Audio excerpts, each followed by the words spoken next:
Yang bahaya lagi adalah di dalam sholat tidak ada kebahagiaan. Nah itu. Dia akan bosan, dia akan tinggalkan. Walaupun dia belum ditinggalkan, dia tetap tahan karena ini suatu kewajiban, maka dia masih mencari. Walaupun dia sholat, tapi dia masih mencari sesuatu. Karena di dalam sholat tidak dapat apa-apa. Ini kan mengerikan sekali. Memang kita tidak pernah mengajarkan kedalaman sholat khusyuk itu tadi.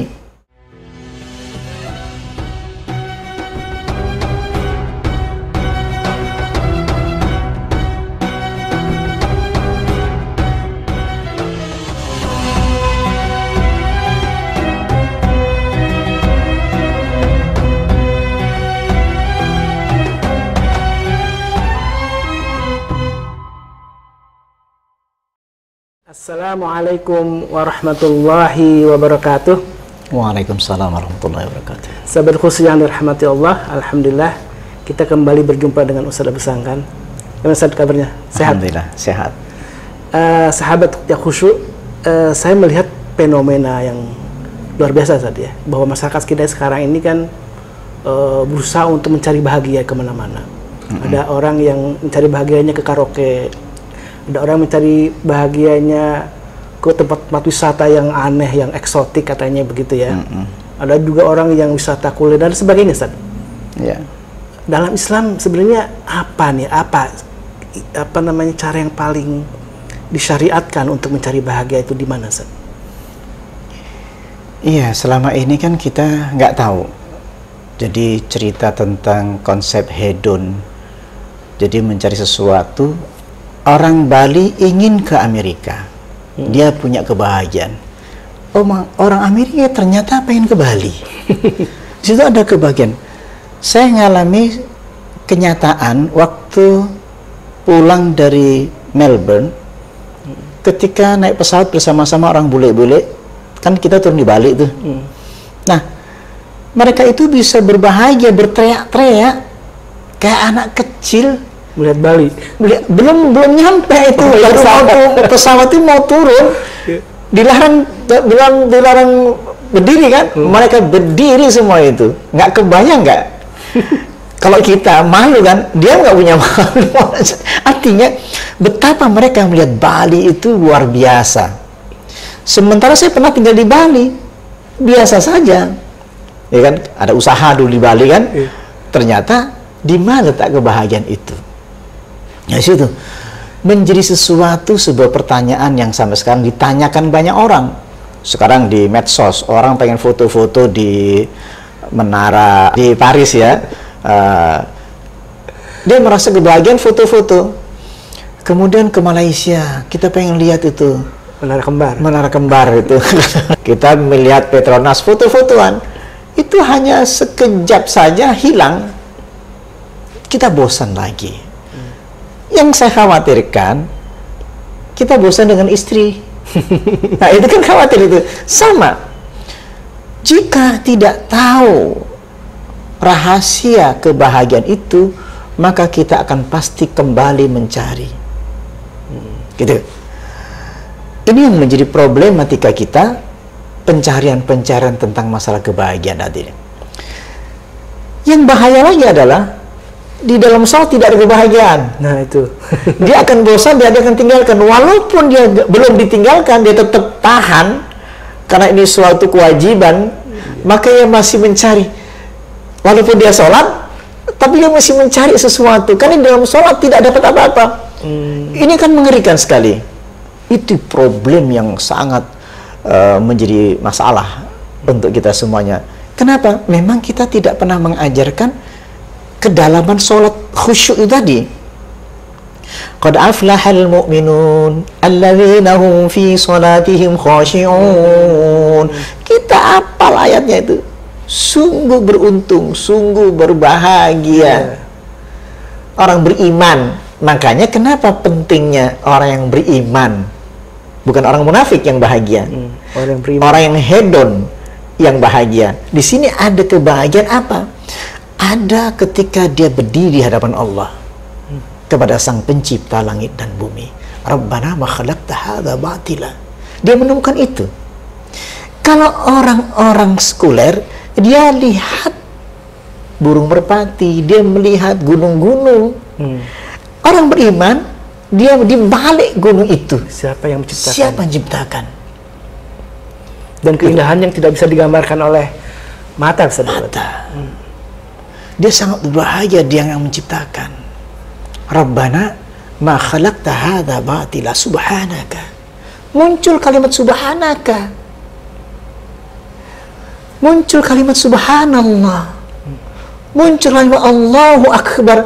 Kenapa kau ucapkan Allahu akbar? Karena aku melihat alam yang kau ciptakan. Allahu akbar. Allahu akbar. Kenapa Allahu akbar? Rabbana ma khalaqta hadza batila subhanaka faqina adzabannar. Ini tidak ada kepada orang yang tidak mengerti ilmu khusyuk ini. Walaupun dia mengucapkan Allahu Akbar setiap saat, dia tidak bergetar. Dia tidak bisa melihat di balik apa yang dilihat mata. Ia melihat apa yang di mata kita yang tampak. Dia akan mencari tempat-tempat yang indah. Bagi seorang iman, orang khusyuk, ia melihat siapa yang menciptakan keindahan di dalam hatinya. Dia merasakan. Ini cerita bukan cerita poetis ya. Kadang-kadang saya ngomong kayak gini ngeri-ngeri dikira berpuisi. Ini cerita benar yang dirasakan. Karena pengalaman ruhani sangat pribadi saja. Pengalaman pribadi secara rohani yang mungkin orang sama-sama melihat alam. Tapi tidak semua orang bisa bergetar yang melihat alam itu. Lima tabki ya Rasulullah. Ditanya Rasulullah oleh Sayyidina Bilal, kenapa engkau menangis tadi? Ketika baca inna fi khalqis samawati wal ard wa ikhtilafil laili wan nahar la ayatin li ulil albab alladzina yaquluna Allah qiyaman wa qu'udan wa ala junubihim wa yatafakkaruna fi khalqis samawati wal ard rabbana ma khalaqta hadza batila subhanaka faqina adzabannar. Nabi itu meleleh menangis, ditanya, kenapa engkau menangis ya Rasul? Padahal dosa-dosa engkau yang terdahulu dan akan datang telah diampuni ya. Bukankah aku ini, kata Rasulullah menjawab, orang yang telah mendapatkan nikmat yang sangat besar sebagai abdan syakura, sebagai hamba yang selalu bersyukur kepada Allah. Jadi Nabi menangisnya karena bersyukur. Sementara Sayyidina Abu Bakar menangis. Kenapa kau menangis? Karena takut kepada Allah. Karena aku banyak dosa. Jadi ada dua tangisan. Tangisannya Nabi itu karena bersyukur kepada Allah. Tangisannya Abu Bakar, kenapa dia menangis? Rajulun asifun. Abu Bakar itu seorang yang cengeng, menangis, baca Quran itu menangis, sama-sama menangis. Nabi menangisnya karena bersyukur atas nikmat Allah, karena dosa-dosanya dihapuskan oleh Allah. Sementara Abu Bakar tidak yakin dan belum yakin, sehingga menangisnya karena ketakutan kepada Allah. Jadi itu yang membedakan antara Rasulullah dan Abu Bakar itu. Dan itu mungkin tangisan bahagia itu bisa didefinisikan orang yang menangis karena takut kepada Allah. Contoh, kenapa kaitannya dengan sholat? Ya. Ayatnya mengatakan qad aflahal mu'minun, sungguh bahagia, sungguh beruntung dan bahagia. Coba kalimat Rabbi firli, ya, kan mestinya sedih. Ampuni dosaku ya. Ampuni dosaku. Mestinya sedih. Kenapa ayatnya mengatakan bahagia? Sungguh berbahagia orang mengatakan, ya Allah maafin saya. Karena Allah ampuni gitu. Ampuni.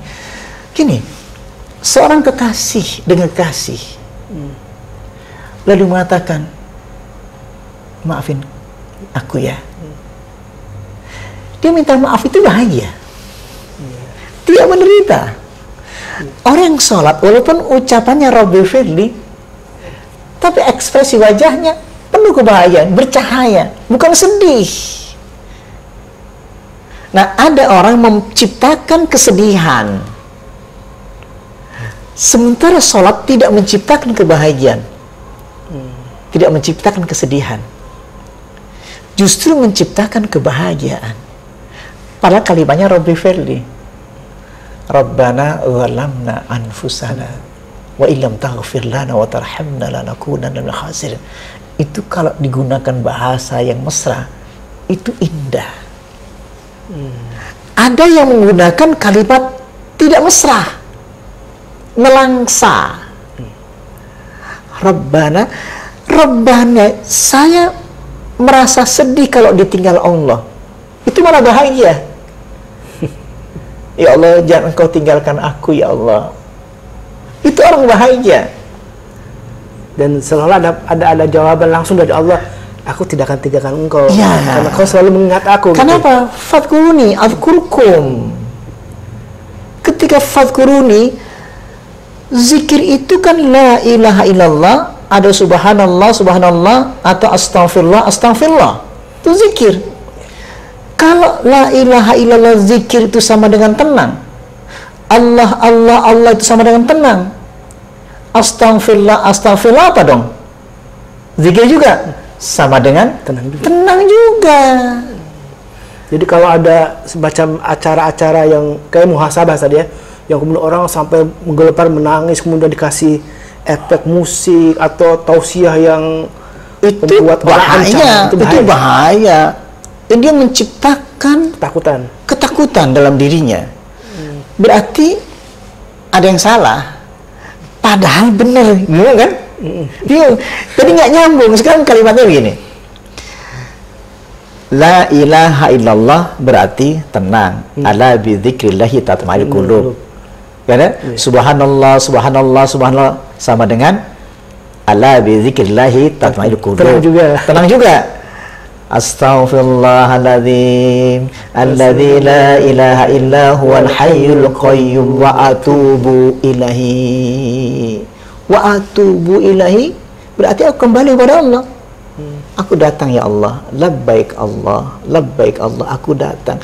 Orang labbaik Allah itu orang bahagia. Aku datang ya Allah. Aku telah hilang selama ini. Aku pergi meninggalkan Engkau ya Allah. Aku balik lagi, aku datang ya Allah. Bahagia aku itu. Astaghfirullahaladzim, aku tidak mau lagi berbuat yang tidak baik. Aku tidak mau lagi. Makanya sungguh bahagia. Qad aflahal mu'minun alladzina hum fi salatihim khashi'un. Fi, di dalam salatnya ada Rabbi Firli. Ada bahagia, ada bahagia. Beruntung orang yang khusyuk salatnya, karena di dalamnya ada kebahagiaan. Hayya 'alas shalah, sini salat. Hayya 'alal falah, qad aflaha. Balik lagi. Sama tuh saya. Balik lagi nyambungnya. Jadi nggak usah jauh-jauh sebelum mencari kebahagiaan itu ya. Dalam salat ya. Setiap saat pertahankan kebahagiaan itu. Fa idza qadaytumus shalah fadhkurullah, tenang. Qiyaman, tenang. Wa qu'udan, tenang, bahagia. Iya. Faidat ma'nantum, tenang. Fa'aqimus shalah. Setelah engkau selesai sholat, ingatlah pada Allah. Dengan ingat pada Allah, tenang. Berdiri, tenang. Duduk, tenang. Ingat pada Allah terus kan? Wa qu'udan, duduknya tenang. Wa ala junubikum, ketika berbaring, tenang. Faidat ma'nantum, ketika tenang. Tenang terus isinya. Bahagia terus 24 jam. Gak kepikir saya tidak akan ngaji-ngaji yang berat-berat, ya itu aja. Gara-gara hal yang sepele ini ditinggalkan, menjadi cari yang susah, akhirnya tersesat di tempat yang benar gitu. Jadi kita sama ini, kita tinggal di rumah ini tersesat di rumahnya sendiri. Bayangkan, tidak ada kebahagiaan dalam rumah, berarti kan tersesat di rumahnya. Sama, saya tersesat di dalam sholat. Padahal mencari Allah adanya di takbiratul ihram. Banyak orang bertakbiratul ihram tersesat. Dia lupa, dia ngucapin Allahu Akbar, dia udah nyampe sebenarnya. Coba ucapan Allahu Akbar, kan sudah nyampe. Allahu Akbar. Coba, Kang Holis, nyampe nggak saya? Ya. Nyampe. Kenapa dibilang belum nyampe? Kenapa dibilang belum ma'rifat? Kenapa saya belum sampai? Kenapa saya belum khusyuk? Kan aneh juga. Makanya tersesat di dalam terang. Susah deh kalau manggil orang tidak dengan hati, ya pasti agak akan nyampe saja. Akan dengar kan gitu. Kalau kita menggunakan hatinya, falyushahid biqalbi, gunakan hatimu, lihatlah pakai hatimu. Semua ayat-ayat itu getarannya turunkan ke hati. Huwallazi anzala sakinata fi qulubil mu'minin. Dia Allah menurunkan rasa tenang ke dalam hati. Jadi tenang itu cuma dinikmati saja. Ini penjelasannya. Huwa, dia Allah, anzala, menurunkan, sakinata, tenang, fi qulubil mu'minin, dalam hati. Ini hatinya. Allah yang menurunkan. Allah turunkan hujan, nggak usah ciptakan hujannya. Nikmati aja hujan turun. Allah turunkan rasa sejuk di ruangan ini. Nikmati saja AC. Ente nggak usah konsentrasi, menciptakan konsentrasi, menciptakan rasa sejuknya, nggak perlu. Nikmati saja. Sama, semua Allah turunkan rasa tenang itu. Allah turunkan rasa cinta ke dalam hati itu. Nikmati saja Allah turunkan rasa cinta. Walakinnallaha habbaba ilaikumul iman wa zayyanahu fi qulubikum wa karraha ilaikumul kufra wal fusuq wal isyan. Allah turunkan rasa cinta ke dalam hati dan dihilangkan oleh Allah kejahatan dalam hati kita. Itu ini penting, kejahatan itu. Dihilangkan kejahatan itu kalau kita lihat fenomena di Indonesia lah saja. Umat Islam kan mayoritas dan barangkali mungkin orang yang sholat sudah banyak saja. Yeah. Masjid selalu penuh kan, di mana-mana masjid selalu penuh. Tapi kemungkaran kayaknya nggak hilang-hilang. Iya tadi, kembali lagi pada kemungkaran tujuan sholat yang belum tercapai ya. Belum tercapai. Bisa nggak? Saya kembali dari awal kan, tujuan sholat sampai terasa mencapai tercegahnya perbuatan keji dan mungkar. Ayat ini menjadi kunci. Walakinnallaha habbaba ilaikumul iman wa zayyanahu fi qulubikum wa karraha ilaikumul kufra wal fusuq wal isyan. Pencegahan di ayat ini coba perhatikan. Yang pertama, inna sholata tanha anil fahsya'i wal munkar. Sebenarnya salat itu mencegah perbuatan keji dan mungkar. Gimana mencegah keji dan mungkar? Karena Allah turunkan dulu sakinah. Entar dulu, belum. Biar berurutan. Biar berurutan. Ya kan? Ya, Allah sesungguhnya sholat itu mencegah. Ini pembahasan. Sesungguhnya sholat itu mencegah perbuatan keji dan mungkar. Ini penjelasan namanya. Bagaimana bisa tercegah? Fa'idza qadaitumus shalah. Apabila engkau selesai sholat, fadhkurullaha qiyaman. Coba pertahankan sholatmu. Ingat sholat ya, setelah sholat.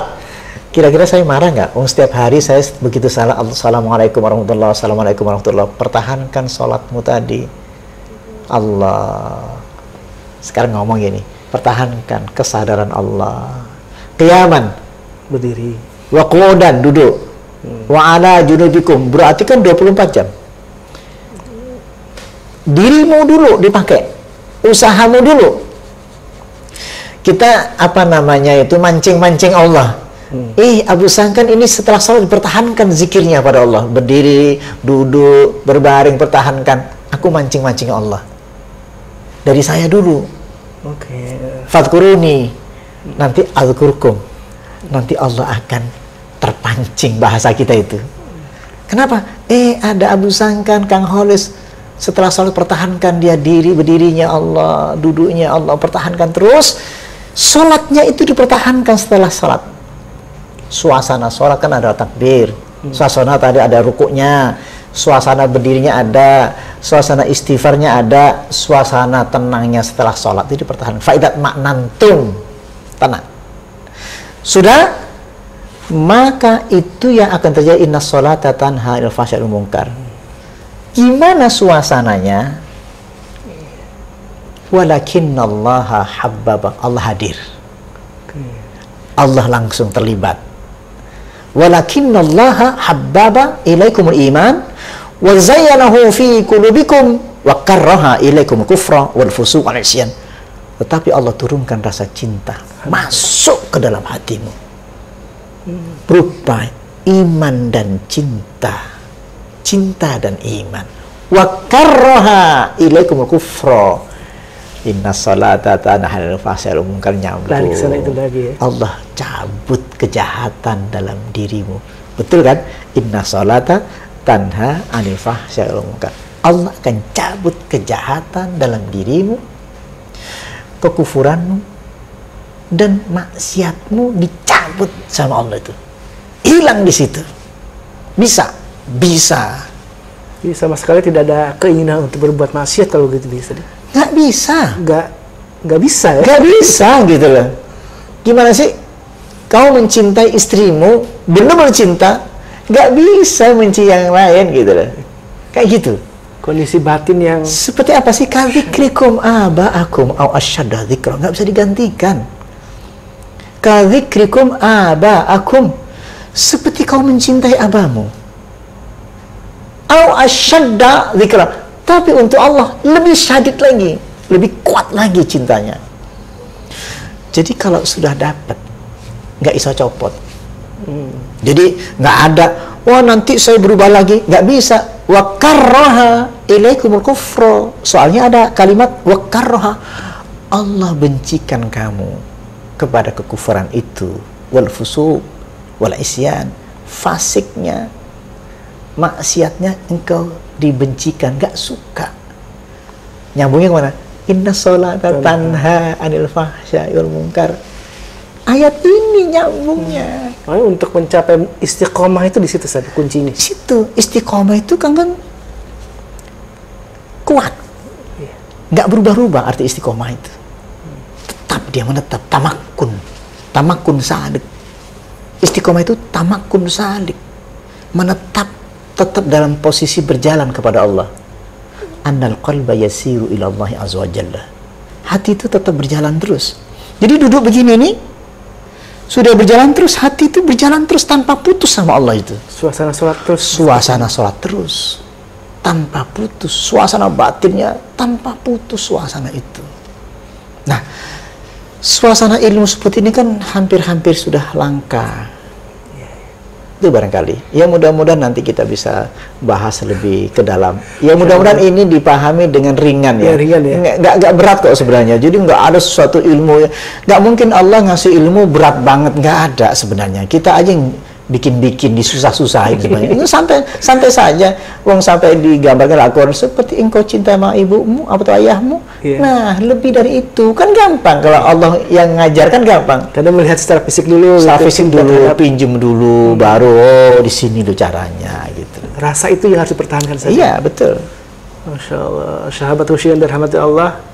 Jadi kita akhirnya tahu ya bahwa sumber kebahagiaan itu ada di dalam sholat saja. Betul. Jadi gak usah jauh-jauh mencari kebahagiaan dengan menghabiskan uang berpoya-poya gitu kan ya ke tempat yang juga bukan dilarang, tapi sebenarnya kebahagiaan itu ada di dalam diri kita. Betul. Dalam sholat kita. Dan seperti dijelaskan oleh Ustadz Abu Sangkan, kalau kalian sudah mendapatkan cinta, maka Allah, ketika kalian ingat sama Allah, maka Allah akan ingat. Dan ketika Allah sudah ingat, akan menurunkan rasa cinta, ketenangan saja.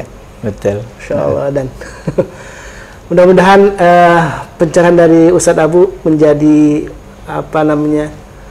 catatan bagi kita semua bahwa untuk bahagia itu tidak susah karena ada dalam sholat kita. Wabillahi taufiq wal hidayah. Wassalamualaikum warahmatullahi wabarakatuh.